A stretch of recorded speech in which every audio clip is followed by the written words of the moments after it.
네, 오늘 함께 은혜 받으실 하나님의 말씀은 스바냐 3장 1절에서 17절까지의 말씀입니다. 구약 1308쪽에 있는 스바냐서 3장 1절에서 17절까지의 말씀입니다. 지금 이 시간에는 14절에서 17절까지의 말씀을 먼저 봉독해 올려드리겠습니다. 시온에 따라 노래할지어다. 이스라엘아 기쁘게 부를지어다. 예루살렘 따라 전심으로 기뻐하며 즐거워할지어다.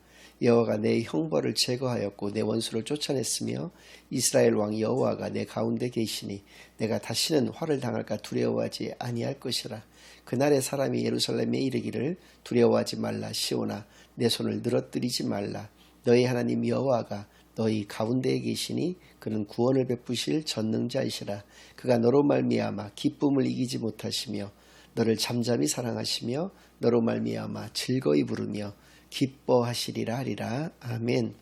하나님 아버지 감사드립니다. 오늘도 귀한 주일로 귀한 교회로 귀한 예배로 인도해 주시는 은혜를 진정으로 감사드립니다. 지금 이 시간 저희들이 지난 한 주간 지었던 모든 죄악을 예수 그리스도의 십자가 아래에 다 내려놓고 오직 저희들의 온 마음과 정성을 다하여 하나님께만 드려지는 예배를 통하여 하나님께서만 영광 받으시는 은혜의 시간으로 이 시간을 인도하여 주시옵소서. 모든 것을 감사드리오며 예수 그리스도의 이름으로 기도드리옵나이다. 아멘.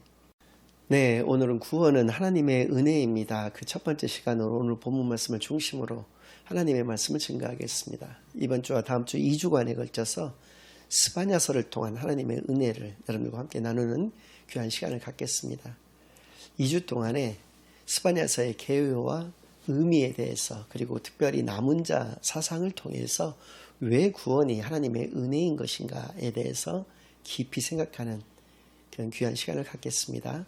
먼저 1장 1절 말씀을 봉독해 올려드리겠습니다. 아몬의 아들 유다왕 요시아의 시대에 스바냐에게 임한 여호와의 말씀이라. 스바냐는 히스기야의 현손이요 아마리아의 증손이요 그다리아의 손자요 구시의 아들이었더라. 네, 스바냐 선지자가 활동했던 당시에 남유다의 왕이 요시아 왕이었다라는 것과 스바냐 선지자의 4대에까지 걸쳐서 소개를 이렇게 하고 있습니다. 구약 시대에 소개되는 그런 선지자들이 수백 명에 달합니다. 그 중에서도 이렇게 4대에 걸쳐서 소개받는 인물은 스바냐 선지자가 유일합니다. 저는 그 이유를 그 이름의 의미에 있다라고 보고 있는데 스바냐 선지자의 이름의 의미가 바로 여호와께서 감추셨다. 하나님께서 숨기셨다. 이것을 다른 표현으로 얘기한다면 하나님께서 보호하셨다의 의미를 가지고 있는데요. 히스기야 왕은 상당히 존경받는 왕이었지만 그의 아들이었던 므낫세 왕이 다음에 왕으로 재위하면서부터 문제가 터지기 시작했습니다. 북이스라엘에서도 20명의 왕이 배출이 되었고 남유다에서도 20명의 왕이 배출이 되었습니다. 북이스라엘은 한 명도 없었고요. 남유다에서는 그나마 선한 영향력을 가졌던 왕이 한 8명 정도가 있었으니까 32명의 왕들 중에서 가장 악한 왕, 가장 베스트를 한 사람 꼽으라고 한다면 주저없이 므낫세를 꼽을 정도로 그렇게 악한 왕이었습니다. 므낫세 왕의 그 재위 시대 동안에 예루살렘은 총 우상의 본거지들이 되었고 많은 우상 신전들, 산당들을 세웠을 뿐만 아니라 자신의 아들들까지도 산 제사로, 산 제물로 이방신에게 바쳤을 정도로까지 종교적으로든 어떤 사회적으로든 아주 그 부패의 끝을 보여줬던 그 왕이 므낫세 왕이었기 때문에 그렇습니다. 그 왕의 시대에 이 스바냐 선지자가 태어났던 것이거든요. 아까도 말씀드렸지만 히스기야 왕이 자신의 고조 할아버지일 정도로 그런 왕족이었기 때문에 자칫 잘못했으면 므낫세 왕으로부터 어떤 화를 당할 수가 있었을 것인데 하나님께서 스바냐 선지자를 보호해 주셨기 때문에 이렇게 그러한 사실을 말씀해 주시고자 이렇게 4대에 걸쳐서 소개를 했던 것이 아닌가라는 생각을 하게 되었던 것이고요.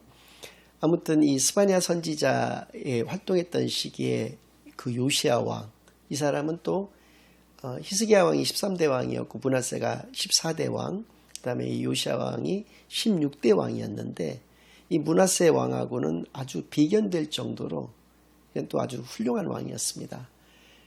아주 어린 나이 8살 때 왕위에 즉위를 해서 39에 사망을 하게 되었던 것인데요.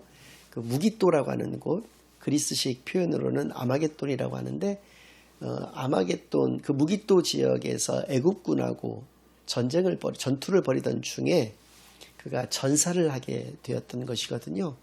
그래서 참으로 많은 훌륭한 그 종교 개혁들을 이 스바냐 선지자와 함께 먼 이제 친척지간이 되는 그런 관계이기 때문에 둘이 아주 손발이 잘 맞았을 거로 생각이 듭니다만은 이렇게 먼저 이 요시야 왕이 죽음으로 말미암아서 그런 종교 개혁이 미완성으로 이렇게 끝을 맺게 되는 그런 불운을 겪게 됩니다. 실제로 요시야 왕이 죽은 뒤에 23년 뒤에 남유다가 완전히 바벨론에 의해서 멸망을 당하게 되는 것이거든요.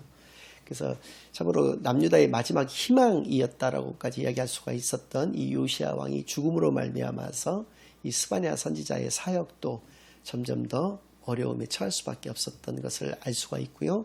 특별히 1장 2절 말씀을 통해서 이 스바냐서가 얼마나 심판에 대해서 강력하게 말씀하고 계신지를 잘 알 수 있게 해주십니다. 여호와께서 이르시되 내가 땅 위에서 모든 것을 진멸하리라. 진멸이라는 것은 하나도 남겨두지 않고 다 멸하시겠다라고 하는 의미를 가지고 있습니다. 그러니까 하나님께서 매우 진노하셨다는 것을 잘 알 수 있게 하여 주시는 것인데요. 이러한 그 예언의 말씀이 남유다 멸망 전 약 30여 년 전에 이렇게 이루어지게 되었던 것을 우리가 알 수가 있는데 그 이유가 3장 1절에서 5절까지의 말씀 가운데 잘 나타나 있습니다. 폐역하고 더러운 곳 포악한 그 성읍이 화 있을진저. 남유다 예루살렘을 의미하는 것인데 세 가지 이유로 말미암아서 그곳이 멸망당할 수밖에 없다는 것을 말씀하여 주고 계십니다. 첫 번째는 그것이 폐역했다는 것이죠. 이 말을 달리 표현한다면 하나님께 반역했다라는 것입니다. 하나님의 나라이자 하나님의 백성이라고 할 수 있는 그 남유다 예루살렘의 그 백성들이 하나님께 반역하였다는 것이죠. 두 번째는 더러운 곳이라고 표현되어 있는 것인데 이것은 부패했다는 것입니다. 그들은 부패했다. 그러니까 영적으로도 타락했을 뿐만 아니라 그들은 육적으로도 부패하였다라는 것을 의미하는 것이고 세 번째 그곳은 포악했다는 것이죠. 그 과정 가운데서 그들에게 남은 것은 포악밖에는 남은 것이 없었다. 그로 말미암아서 남유다가 멸망할 수밖에 없었다는 것을 분명히 말씀하여 주시면서 그 모습에 대해서 2절에서부터 5절까지의 말씀을 통해서 또 우리에게 말씀하여 주고 계십니다. 그가 명령을 듣지 아니하며 교훈을 받지 아니하며 여호와를 의뢰하지 아니하며 자기 하나님에게 가까이 나아가지 아니하였도다. 그래서 네 가지 지배계층에 대해서 말씀을 또 하고 계시는데 그 가운데 방백들은 부르짖는 사자요 그의 재판장들은 이튿날까지 남겨두는 것이 없는 저녁 일이요 그의 선지자들은 경솔하고 간사한 사람들이요 그의 제사장들은 성소를 더럽히고 율법을 범하였도다. 그 가운데 계시는 여호와는 의로우사 불의를 행하지 아니하시고 아침마다 빠짐없이 자기의 공의를 비추시거늘 불의한 자는 수치를 알지 못하는도다. 이렇게 말씀해 주셨습니다. 여기 네 가지 지배계층이 첫 번째로 등장하는 게 방백들입니다. 방백이라고 하는 것은 정치 지도자를 의미하는 것인데요. 부르짖는 사자와 같았다라고 하는 이 표현은 어떤 의미를 가지고 있냐면 사자들은 우리가 생각하는 것보다 훨씬 더 사냥의 성공 확률이 낮다고 하더라고요.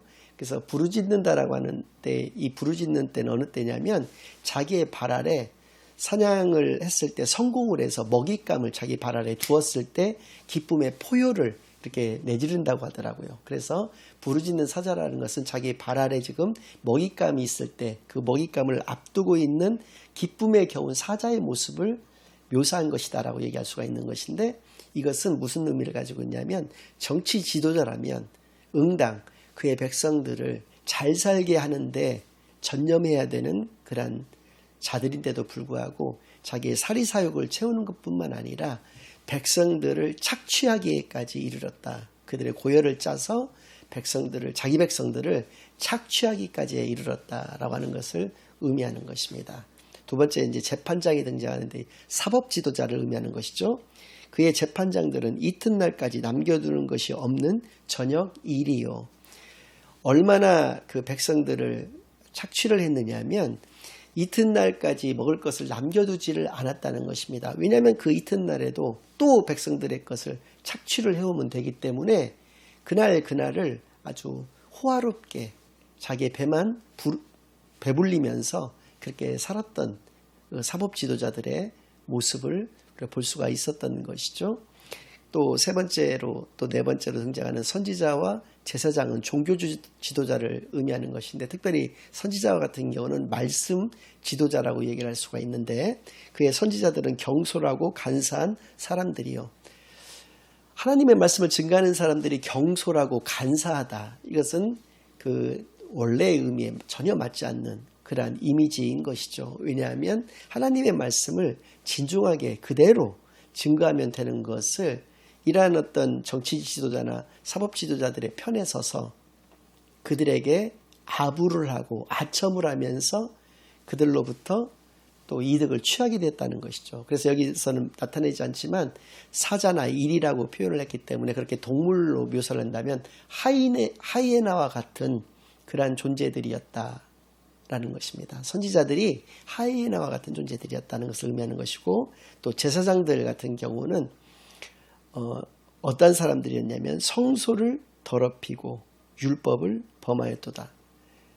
예배의 지도자라고 할 수 있는 제사장들, 특별히 두 가지 사역을 하고 있는데요. 그들은 하나님의 제사를 집례하는 역할도 했고 하나님의 말씀을 지키는 역할을 했다는 것이죠. 그런데 그와는 정반대로 성소를 더럽히고 율법을 범하는 그러한 죄를 지었다는 것입니다. 그래서 그곳이 바로 패역하고 더럽고 포악한 곳으로 변하고 말았다라고 하는 것을 말씀하여 주시면서 남유다가 멸망할 수밖에 없었던 것은 그들의 죄악으로 말미암아서 필연적인 것이었다라는 것을 말씀하여 주고 계시는 것이죠. 그런데는 또 이와는 또 그 전혀 다른 어떤 분위기로 14절에서부터 17절까지의 말씀이 이어지고 있는데, 오늘 읽어드렸던 말씀입니다.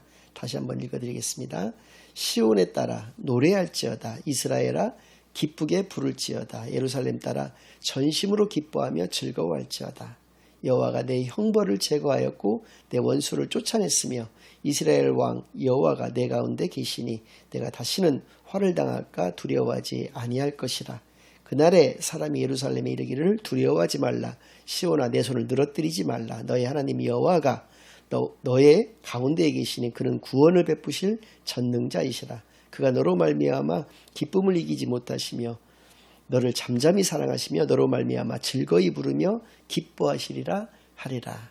이렇게 갑자기 이스라엘이 그의 죄악으로 말미암아 심판을 당할 수밖에 없다는 것을 3장 14절 이전까지의 말씀 가운데 쭉 1장 2절로부터 이렇게 3장 마지막 부분에 이르기까지 심판에 관한 말씀을 주셨으면서 마지막 부분인 14절에서부터 17절까지의 말씀은 갑자기 희망을 이야기하고 있다는 것입니다. 그것이 무엇 때문에 그런 것인가? 호세아서 11장 8절에서 9절까지의 말씀을 제가 여러분들에게 좀 봉독해 올려드리겠습니다. 에브라임이여 내가 어찌 너를 놓겠느냐. 이스라엘이여 내가 어찌 너를 버리겠느냐. 내가 어찌 너를 아드마같이 놓겠느냐. 어찌 너를 스보임같이 두겠느냐. 내 마음이 내 속에서 돌이키어 나의 긍휼이 온전히 불붙듯 하도다. 내가 나의 맹렬한 진노를 나타내지 아니하며 내가 다시는 에브라임을 멸하지 아니하이리니 이는 내가 하나님이요 사람이 아님이라. 내 가운데 있는 거룩함이니 진노함으로 내게 임하지 아니하리라. 네, 그렇게 분명히 말씀해 주셨습니다. 특히 8절 가운데 에브라임이여 내가 어찌 너를 놓겠느냐. 이스라엘이여 내가 어찌 너를 버리겠느냐. 내가 어찌 너를 아드마같이 놓겠느냐. 어찌 너를 스보임같이 두겠느냐. 여기 아드마와 스보임이라고 하는 곳은 창세기 14장을 보면 소돔이 멸망할 당시에 고모라하고 같이 멸망했던 5개 도시가 있었는데요. 그 중에서 이 두 곳입니다. 그래서 아드마와 스보임 같이 이렇게, 또 에브라임은 이미 북이스라엘의 수도였던 곳인데, 주요 지파였던 곳인데 그 북이스라엘이 멸망한 것처럼 또 내가 그 창세 때 아브라함 시대 때에 멸망을 시켰던 그 도시들과 같이 어떻게 너를 가만히 내비둘 수가 있겠느냐라고 하는 하나님의 긍휼과 은혜를 말씀하여 주고 계시다는 것이죠. 그러니까 3장 14절 이전까지 그들이 어떤 변화된 것은 아무것도 없었습니다. 그래서 그들은 분명히 그들의 죄로 말미암아서 바벨론에 의해서 멸망을 당하게 되었고 또 그들의 속국이 되어서 포로로 끌려가서 그곳에서 노예와 같은 삶을 살다가 고레스 칙령에 의해서 70년 만에 다시 그들의 고향으로 돌아오게 되는데 그것이 모두 그들이 어떤 신앙적인 어떤 삶의 또 어떤 변화가 있어서 그랬다는 것이 아니라 하나님께서 그들을 긍휼히 여기셨고 그들을 사랑하셨기 때문에 그들을 용서하셨다라고 하는 것을 분명히 말씀해 주시는 것이죠. 그래서 요한복음 3장 16절 말씀을 보면 하나님이 세상을 이처럼 사랑하사 독생자를 주셨으니 이는 그를 믿는 자마다 멸망하지 않고 영생을 얻게 하려 하심이라. 그리고 죄인 한 사람이 하나님께로 돌아오는 것이 의인 99사람으로 인해서 기뻐하는 것보다 더하다라고 그렇게 하나님께서 분명히 말씀해 주신 것을 우리가 기억할 때 하나님께서 우리에 대한 그 사랑, 우리에 대한 그 긍휼의 마음이 얼마나 극진하신가를 우리가 분명히 알 수가 있는 것이죠. 우리가 어떠한 사랑을 가졌길래 다른 사람을 위해서 자기의 외아들, 자기의 독생자를 죽여서 그 다른 사람들을 구원할 수가 있다는 말입니까? 그것은 바로 하나님의 사랑이고 하나님만이 하실 수 있는 그런 사랑이라고 하는 것이죠.